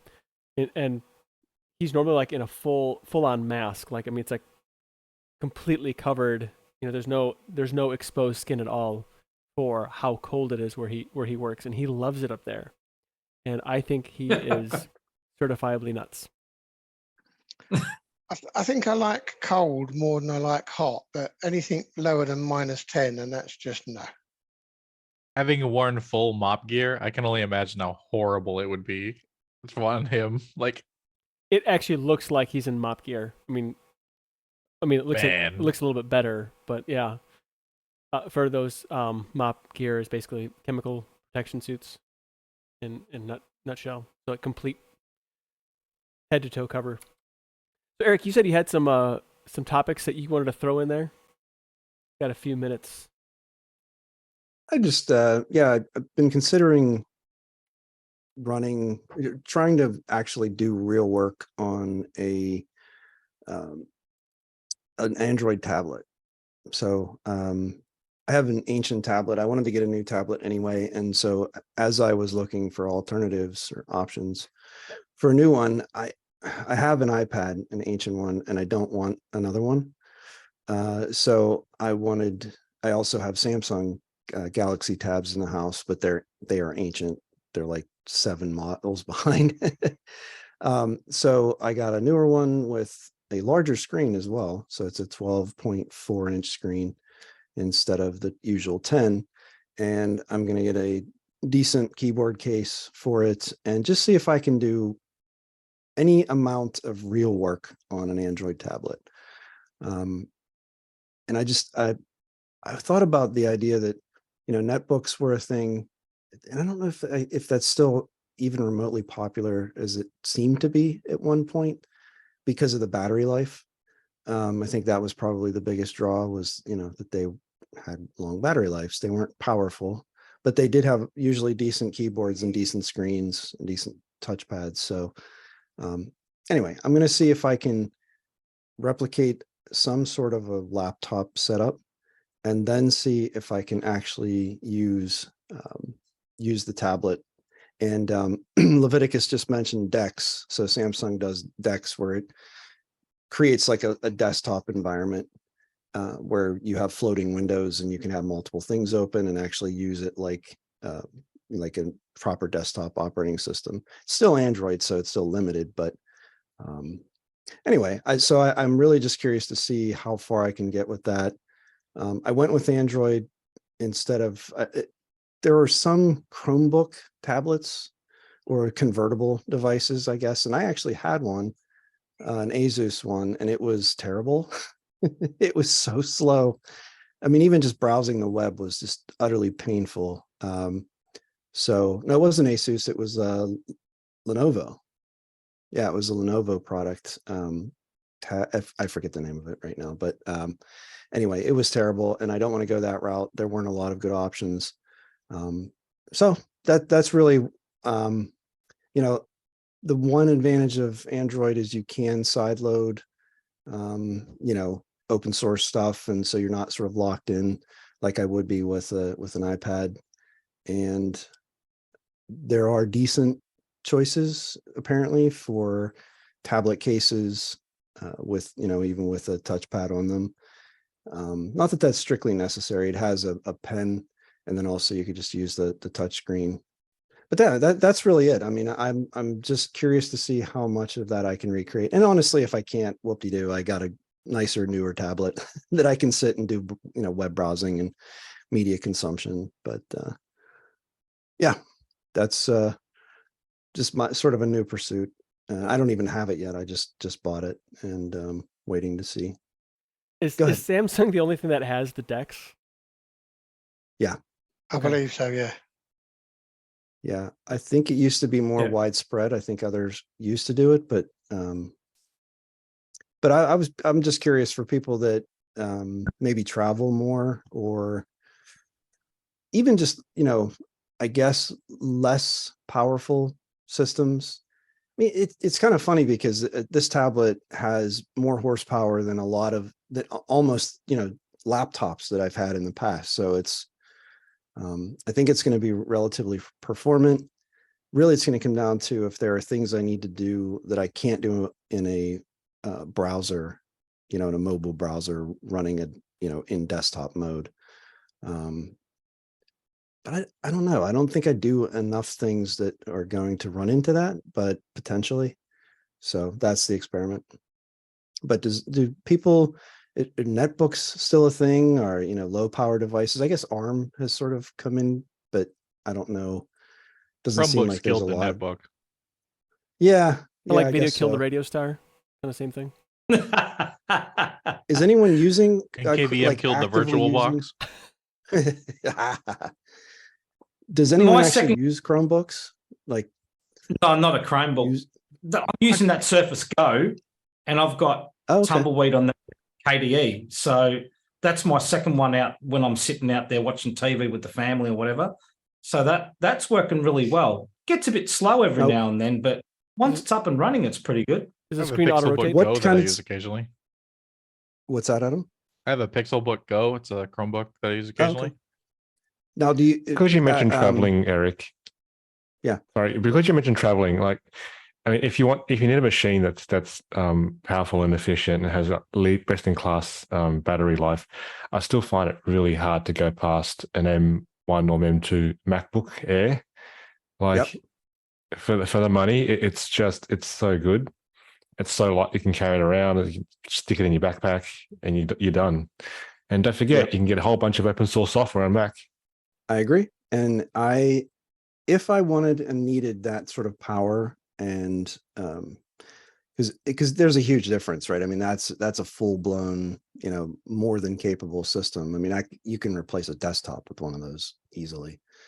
And they also cost as much too. I was going to say So, 3 times, 4 times more than your little tablets just cost. yeah, exactly. So this is very much a modest. I mean, I agree. You've got the battery life aspect of an M1 or an M2, Mac system, but yeah, it's just a little more. So Colin, what kinds of stuff do you do on that Surface Go? Is it just media consumption? Do you web browse? Like, what are you actually doing on that thing? Just a lot of web browsing and watching a bit of YouTube and just doing research. Like, where I'm turning 58 this year, and the missus and I are thinking about traveling. Thinking about buying tents or camper trailers and what can we do when we retire and all that. So I do a lot of that sort of research as well. Emailing as well with Thunderbird. So I've got Thunderbird set up on quite a few things just in case. So yeah, I do all that sort of stuff. So yeah, Thunderbird opens up automatically, as you can see there. So, but yeah, it's running the KDE and it works quite well. I'm surprised. KDE is pretty lightweight, I must say. It's not too bad. Yeah. Does it auto screen rotate? I know they're working on that at one point in time. I don't know, actually, but don't know if I've ever tried that, to be honest. Let me have a look. It's like sometimes it'd be like really handy for looking at a PDF, just kind of turn to that side, and I don't know if it works. No, it doesn't work. No, not yet anyway. But yeah, sorry guys, am I just lazy because I just use my phone? I don't. Yeah. I can't stand doing things on the phone. I can't stand looking at email on the phone. I can't stand doing anything else on the phone except for maybe watching a bit of YouTube or whatever. Instagram. I just need a big screen. Yeah, you can do Instagram and all that. But How do you expect to get swole if you're not holding up the laptop like that? Come on. That's right. Got to get them gains, No, man. I honestly can't see very well anymore, Zeb.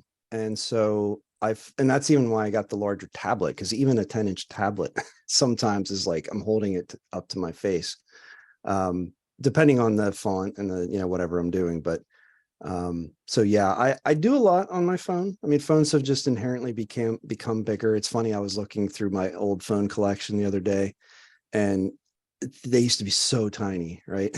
Oh yeah. And at the time I had good eyes, so I could do a lot on those small phones, and even the bigger ones now are like, it's hard. But yeah, so that's one of the reasons why I want to do stuff on, plus also it's amazing to me today, 2023, that we still have so many websites that don't scale to a phone. It drives me crazy, but a lot of those tools I use, and it seems impossible that things aren't mobile friendly. But yeah, there's a lot of stuff that I pull up on my phone and I'm like, okay, guess I won't be doing this. As soon as I can figure out a way to put my Shockwave and ActiveX plugins to be mobile responsive, I'll let you know. And sometimes if you go into the mobile website, it's so much worse, so much worse. Everything's missing. I don't know where all the settings go. Hey, just for what it's worth, cubicle8.com works great on mobile. Just for what it's worth. Well done. Well done. Very smooth. I must admit, very smooth. I am thinking of getting one of these foldable phones next time around. Motorola have just brought out a new one. Razer. I mean, okay, I know they're expensive, like 1,100 quid, but to have a phone and then just it becomes a small little tablet, that seems to be the problem ideal is for me. The problem is they break, Zeb. I just read an article about a guy who had one of those for 3 days, and something got down. There's apparently a poorly manufactured, like they leave a gap. And anyway, a folding phone is, Check the new Motorola, because that actually folds flat. There is no gap. Oh, okay. It's the Samsungs, and there's another one out that have got folding phones, and they're not the what? The Pixel Fold. Yeah. I thought there was a Microsoft one. The new Motorola one, apparently it doesn't suffer that problem. So they reckon the hinge is going to be that much better on it. Man, I can't get a foldable phone. I look like I'm Father Christmas over here with this dandruff. That's it, all up in there. No, that ain't happening. I'll break that in like a day. That was the article I read, where basically it wasn't that there was a fold in the middle, Zeb, it was around the edges. They had to leave some amount of gap for the manufacturing process of the screen. And if anything got in there, it would damage the screen. And the guy's like, I never even took it out of my house. Like, it's literally been on my desk for 3 days and it broke just from opening it that few times. And that was the Pixel Fold. So anyway, hopefully the Motorola is a better option. And I think they'll get there with the bendable displays, but I'm not sure they've worked that out yet. I'll let you know when I get maybe one. they have. Did you hear that? Like, the headset thing is now the thing, right? The what? Like Apple's headset. Right. Man, the funniest thing, and I never thought about this. I watched the whole thing and never thought about it until I heard Ven Stone on LGC say it. He's like, could you imagine how frightening it would be in the dark? And like, you see this person's eyes just glowing from that external display, like just like glowing eyes in the dark. Like, no, man, I'm out of there. That ain't happening. Sorry, just talking of mad headphones. Have any of you guys seen the new Dyson headphones that have then got the oxygen mask built on or something? Yeah. I mean, and they're like 450 quid, which is about $700, I guess. It's just a ridiculous price for a set of headphones. Bringing it full circle with the mop gear. I guess, oh my goodness. Are you kidding me? Yeah. I just Google looked this Dyson up. headphones with this big mask around the front. Oh, that is, if you saw someone wearing that, come on. See, I think what they did is they saw somebody wearing a gaming headset, listening to music with the microphone still attached out in public, and they're like, "We got to do better than that."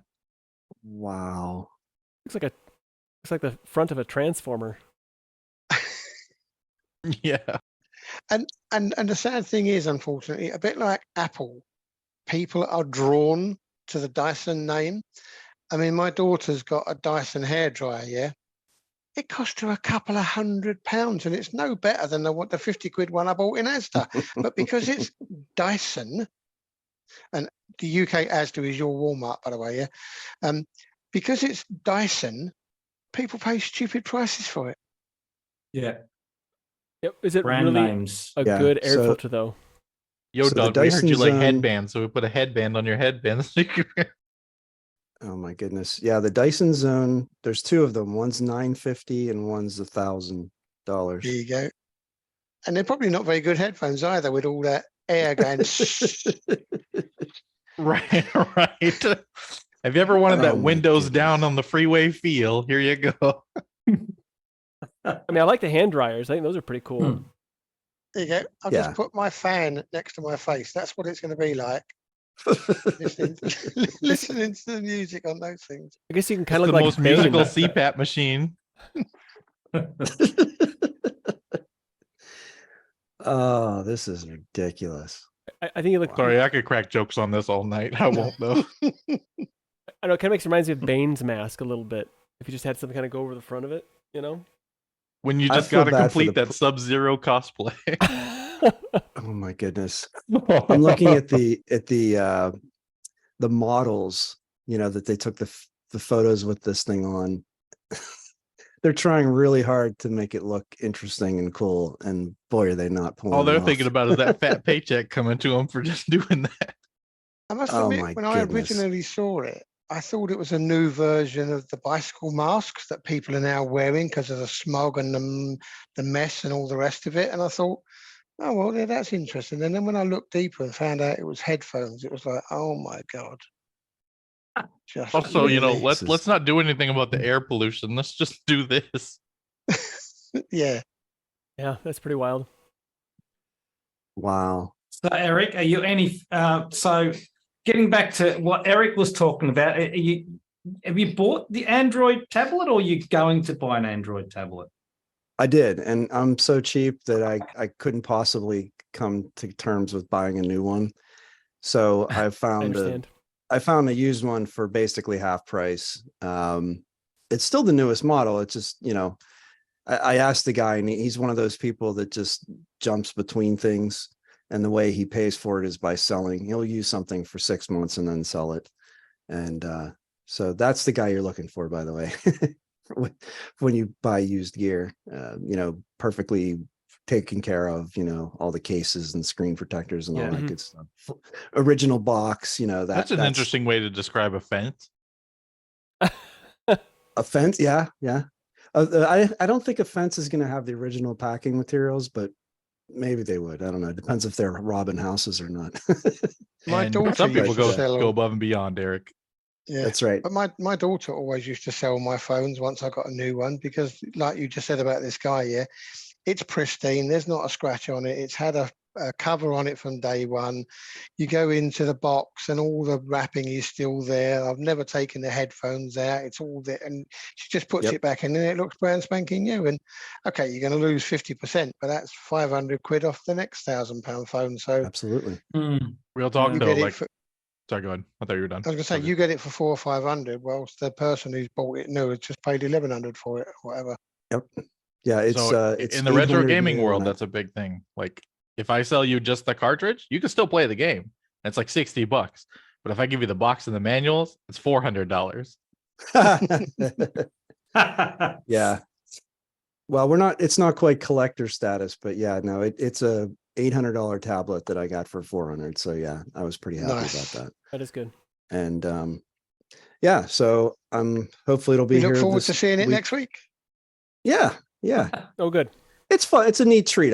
My old tablet was so bad that I mean, you put in an address or tap a link and it was like 15, 20 seconds of, come on, you can do it. And it's to the point where I don't even use it anymore, you know? So You had one of those AOL tablets too?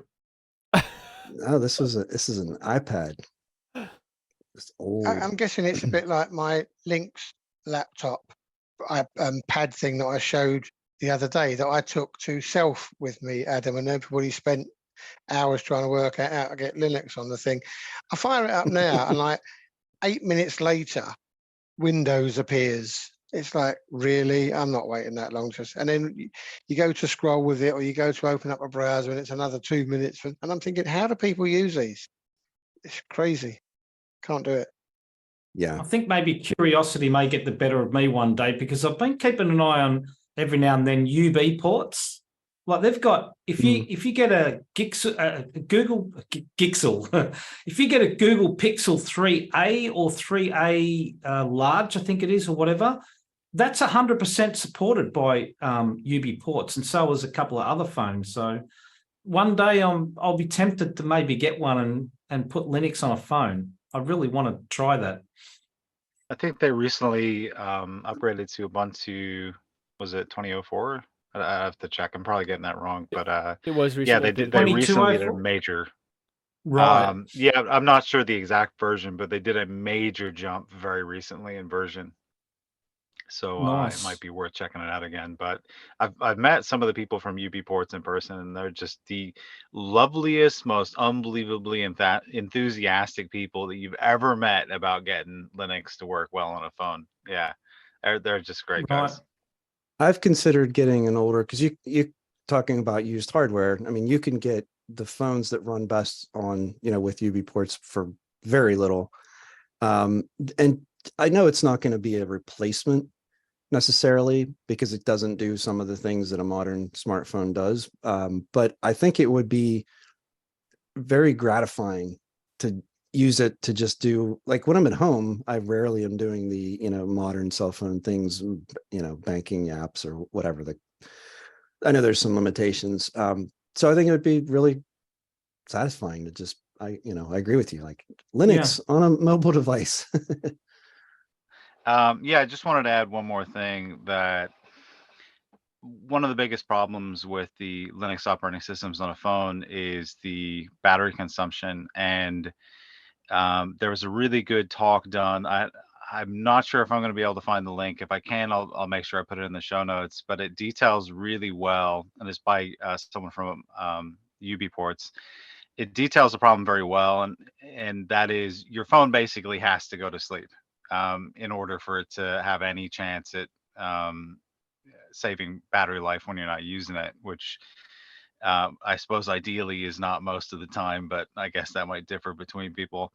But the big problem is that Linux applications aren't designed to work with a sleep system where, as soon as the system wakes up from sleep, they all, in an organized fashion, do all of their API calls, and then they're ready to go to sleep again. And they sort of perhaps let a daemon know that they're ready to go back to sleep. And that's something Android has locked down very well.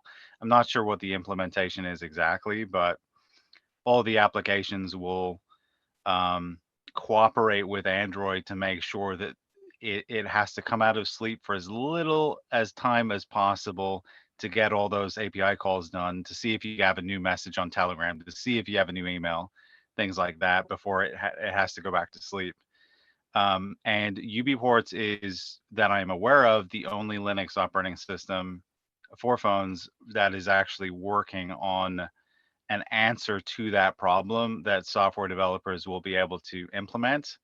So if I'm looking at the tip of the spear, I'm looking at Ubports, and I'm really excited about what they're doing. So yeah, they're definitely a project worth following. Awesome. I'm a bit enthusiastic about this topic. Maybe you could tell. Yeah. That's a great. Yeah. And it seems like there really are a group of people who are that, like you said, Ubports developers, but there really are some enthusiastic people who are trying very hard to make this a reality. And has anyone used a Pine phone? Yes. Yes, I have the regular. I was just about to say, what happened to Pine phones? Yeah. Right. They were cool, but they sucked. Deforestation. It's that's true. It's a fun toy. As someone who has anyone tried adores the the better Pine one? phone, I accept that they kind of suck. But isn't there one that's supposed to be slightly better? Or Yeah, no? I haven't tried it. I mean, my interest went away after the first, playing with it for a month. And I knew the better Gotcha. one came out relatively recently, and I was like, what am I going to use it for? So I use it. Actually, it's been a little while. It's been a busy few months. But usually about every couple of months, I'll bring it out. I'll update Ubports. I'll download the latest tumbleweed for it with a Plasma Mobile. I play with it for a little while until it gets too crashy, and then I'll put it away again. But no, I enjoy messing with it. It's a fun toy. I didn't buy it with the idea that this is going to replace my phone. I bought it with the idea of I'm going to have some fun with this device just because it's a fun device. That's it. It was a toy. Right. And I knew also it wasn't going to be a phone replacement. There was no way, but the performance was really bad. With the dock though, that's kind of cool to do. I don't know. I checked a bunch of random flash drives that I had found. Mm-hmm. I didn't want to plug them into a real computer. And I was like, well, I'll just plug them into this Pine phone. What's it, Oh, that's actually a good idea. Nothing bad could happen. Right. It's like an air-gapped machine. Yeah, and it works pretty well for stuff like that. I actually still have it in my toolbox of just random tools. That's a good idea. That's actually a really good use for it.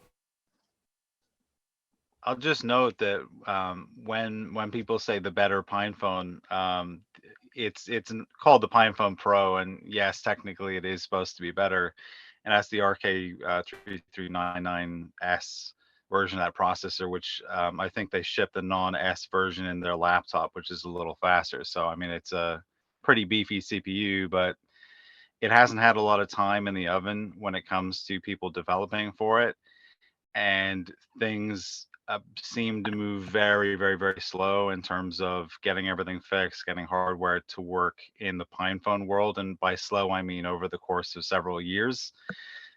So if you get a Pro, you're just asking for a world of trouble. So I would say it is the worst choice of the two right now. Maybe it will be the better choice in a few years if we're lucky, but yeah, I don't quite recommend it. I've had a standard Pine phone from very, very like years and years ago, and I had it when like all the operating systems were near unusable, and very, very recently they've gotten quite fast, but you can't use Firefox on them. You have to use Chromium.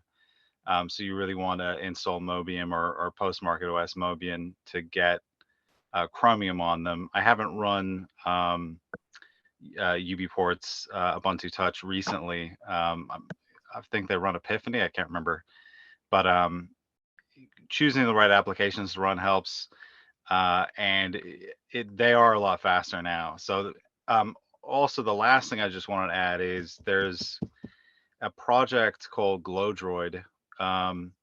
I've been tracking that. There is a recent release I haven't tried yet, but basically it will allow you to run AOSP Android or Lineage OS on your Pine phone. So you just put it on an SD card, and then you can have that as a fallback, or you can have that as your primary and Linux as your fallback. That's still coming along. Not everything works, but from the times I've tested it, like it feels, the boot is a bit long, but it feels like a proper native kind of middle of the road phone in terms of how fast it moves. So I'm being impressed by that, and that's the standard Pine phone, not even the Pro. Well, that's good to know. Anyway, yeah, just give me an information dump here. No, I like it. I'd like to revisit that as a topic too. Open mic night, maybe. So yeah, bring that up because it also brought back memories of when I met the Pine guys in Richmond Park in London, and at that time, the Pine phone was just all these bits of and pieces attached to a big circuit board. It wasn't even the size of a phone. It was, this is the concept, and we're still trying to put it into the size of a phone. So that was an interesting day out with those guys. Well, Shikla, I wanted to welcome you as it is closing time now. So glad to see your face. It's been a few weeks, and it's good to have you here as we close. Do you have anything you want to like fire out there? Some knowledge, like a little knowledge drop you'd like to give us? Is Tailscale the thing that we were? It is, yeah. If you're an iOS user, you might know that you can't globally set DNS on iOS. It's on a per network basis. But if you install Tailscale, you can choose your own DNS provider, and it's a very easy way to, for free, globally set your DNS no matter what network you're on. That is good to know. Yeah. and so I can drop the Take mic. that, Tim Apple. Yeah, that guy. That's good to know. Well, all right. It is closing time, so thank you everyone for being here. And does anybody have anything you want to plug? Who doesn't normally plug anything? Like, I don't know if Shickle, if you had anything going on that you wanted to chat about, something you're No. doing. No. Okay. Well, Eric, I know you're doing Distro Hoppers Digest. I think you said 43 is the next episode. You're in the middle of testing something out now. How's that going along? Correct. How's it Pretty going well, along? actually. Yeah. Looking forward to. I really enjoy just sitting and talking with those guys about distro hopping. It's like I talked about earlier. It's been something that I've had to take a little time to get used to again. But having a reason to distro hop is actually sort of gratifying, instead of just doing it for no other reason than to just sort of, see what's out there. This is nice because I have to think about it critically. I'm not just picking something, I'm picking it and then I'm trying to like really do a real review of it. So that's interesting. I don't know. I'm having fun doing that. So That's good. Yeah, we'll be recording the next one here pretty soon. And Excellent. So Steve's very own, I missed it last week, but he did stream. I don't know if he's streaming tomorrow or not, but on the chance that he is, he's on YouTube. I saw that he scheduled one. Okay, Yeah, good. he has a Sorry, Nate. post. Excellent. I Yeah, can see. I mean, watch it. Don't watch it. I don't really care. It's fun to troll. Yeah. It's fun to troll. Yeah. Emotional damage. Oh man, low blow to the midsection. It's Steve.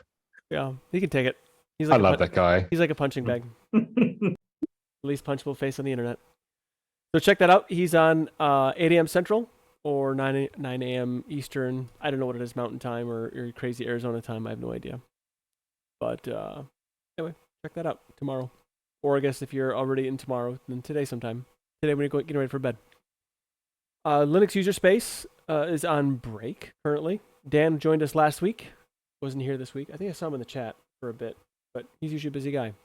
But they have other things going on right now, so they're keep an eye out on their socials. They'll do live streams from time to time, just little things. I'm on a podcast called Linux Out Loud. I have 2 co-hosts. One that is absolutely wonderful to talk to, Wendy, and then there's Matt. So last week we talked about, or I should say, we just talked about Linux being the ultimate set it and forget it appliance, and it was a fun conversation because it's something you don't really think about, with sometimes general purpose computers. They're not set it and forget it, but when you need an actual appliance, why we think Linux is pretty top notch for that. I have a website called cubiclenate.com. I sometimes do things, so you can check that out. Linux Saloon is part of the Tux Digital Network. Check out more great shows at tuxdigital.com. Shows like Destination Linux, This Week in Linux Studio Show, Hardware Addicts, and they have a new one. I should have written it down, but it's on fitness, and I have not listened to it yet. But check it out. There's more great shows at tuxdigital.com. I want to thank you all for your support, however you do it, being a part of the conversation, both the Zoom meeting and the YouTube stream, as well as everyone involved for watching the show after the fact. I want to thank everyone involved for making the Linux and open source tools possible for us to not only have this conversation, but also to have fun and enjoy our technology. Linux truly puts personal back into personal computer. Thank you for stopping by. Be sure to tip your developers, and please remember to Linux responsibly. Until next time, see yous. All Bye. Auf Wiedersehen. delayed reaction. Bye. Yeah, I couldn't hit my mute button properly. Yes. Oh, getting slow. Everybody's already out of the room. You turn around. Bye. Too cold. Yeah, bye. At the end Security of the day, loopholes. Well, very cool. Oops. All of a sudden, the chat just filled my entire screen. It was great. I've handed that off to my wife. Sorry, go ahead. No, go ahead. Instead of like Yeah, more what stuff. did Arch repo, So that's the word I'm you looking for. So do you? For something that. Go ahead. Sorry, Nate. So just so I understand this, sorry, were you not finished? Sorry, Eric. Oh no, I was just going to say, I think it's. It might be in the YouTube chat links. I can find it if it's there too. If we put it in a few extra times, no big deal. Thanks. Where do you prefer it, Prophetic? The Zoom chat's fine. Is this there's not the Magnus thing, right? No. Okay, no. Okay, Nope. there's something different. All right, cool. Thank you. But do people? You muted. I mean, Never I know. love that you like put it lazy in and front I of his just face use- and everything. Well, I think it's look, phones don't seem to like. Did you see that, Adam? Sorry. I've I'll always just add wanted one it. more thing. Oh, go on. Yeah, you're right. It's a. Yeah, I lost my notes.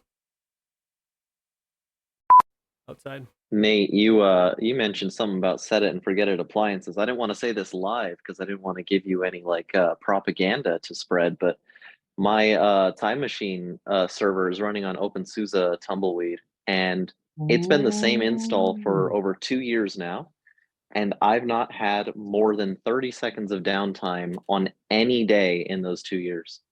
That's So amazing. Wow. it's been going pretty solid. So yeah, it does work. Awesome. It's almost like people use these things for a reason. I don't know.